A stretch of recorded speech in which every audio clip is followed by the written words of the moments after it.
Okay, so today we're going to be making a Bolognese sauce. This is an traditional Italian meat sauce from the region around Bologna, is where it originated.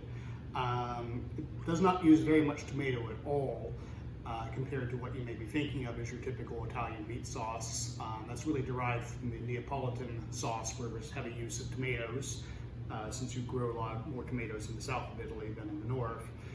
So this just has a little bit of tomato paste and some other ingredients we'll go through. So to start, I'm going to be using, in my dish, we're using 3 types of meat.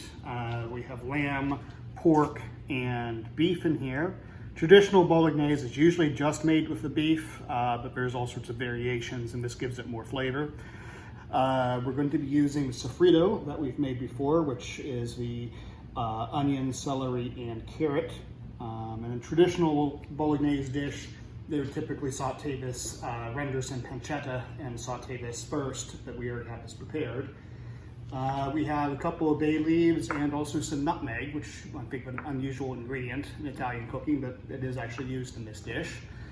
We've got some wine to put in the dish. Either dry red or dry white is what you would want to use, as well as for inserting into the chef sometimes. We've got about 4 tablespoons of tomato paste here, and we're also going to use milk in this dish, and some chicken stock. So we're going to go ahead and get started browning up the meat. Don't need to cook it too much, just brown it. We've got a hot pan here. I'm going to put a little bit of butter in there to start. This is one Italian dish. It doesn't really use olive oil traditionally. It uses more butter or other fats like rendered pancetta or something.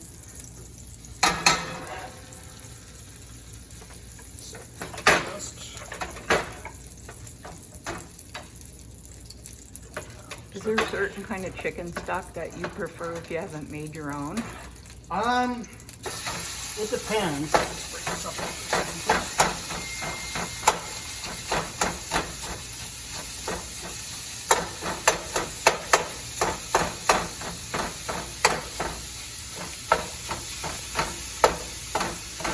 I can't think of a specific brand right now. It's more common to find it both in boxes as well as fresh in the supermarkets now. It's definitely less expensive to make your own. You can make quite a lot more, but I'm sure whatever you find could be good. We'll add some salt and pepper in here. And wasn't that kind that you had me get in the meat section? Yeah, that was in the meat section, at least here in Publix in Florida. They carry usually chicken, beef, and not veal. Was it veal stock? Maybe it was veal stock or turkey stock is what they carried. So that's a good option, but it's a little bit pricey when you see how much it is per ounce.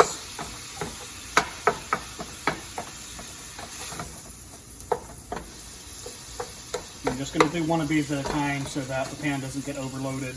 You're not like turning this into soup with all of the moisture coming out.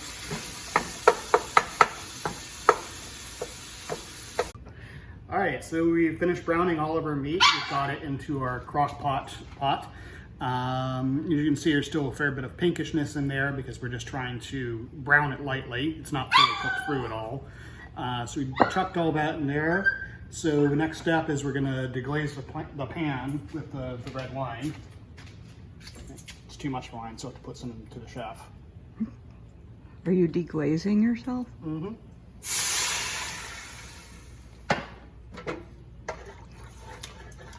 There's not really too much stuck on here, but I'm going to get out the last little bits of flavor. Now we'll just pour that into the meat.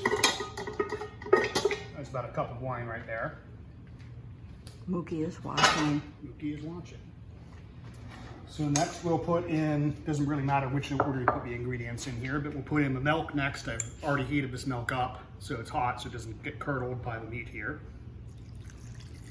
That would be gross. Yes, it would be.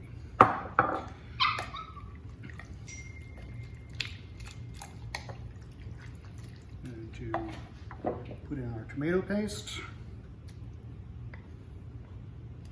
That'll mix in. And you could do, definitely in this pot, it's pretty big, you could do twice as much meat in here if you wanted to.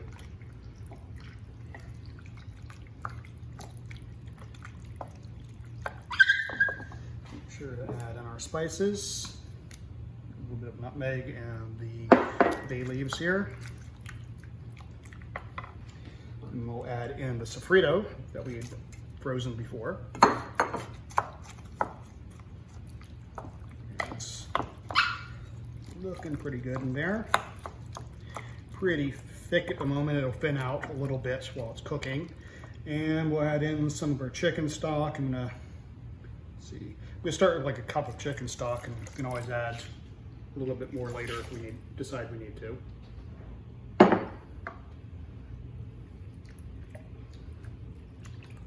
Guess what I'm having for dinner? All right, and that's about it. It's ready to go. Put it into the crock pot and just let it go. Let's see. I'm gonna put it on low right now. So let it cook a long time. It's gonna cook about 6 hours or so on low. You could cook it on high a bit faster, or even longer on low if you wanted to. And well, when we come back, we'll be eating it. All right, so it's been a little over 6 hours, so our Bolognese sauce is all done. You can see it's cooked down very nicely. It's a touch oily right now. I did skim off some of the fat, and when this cools in the fridge overnight, you can peel off any extra fat the next day. So we're going to be serving this on top of rigatoni, which is one of the, well, usually traditionally it's tagliatelle or pappardelle, the big wider noodles, but rigatoni is a good option as well for this type of sauce because it can trap and collect a lot of the sauce on it, which is what you want. So this is nice, fresh, al dente. It just came out to boil. I can smell it.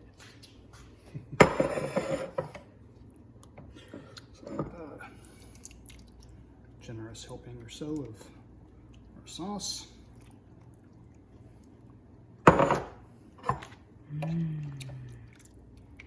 Pasta. Meat sauce. And just have some nice grated Parmesan on top, and it'll be all done. Buon appetito.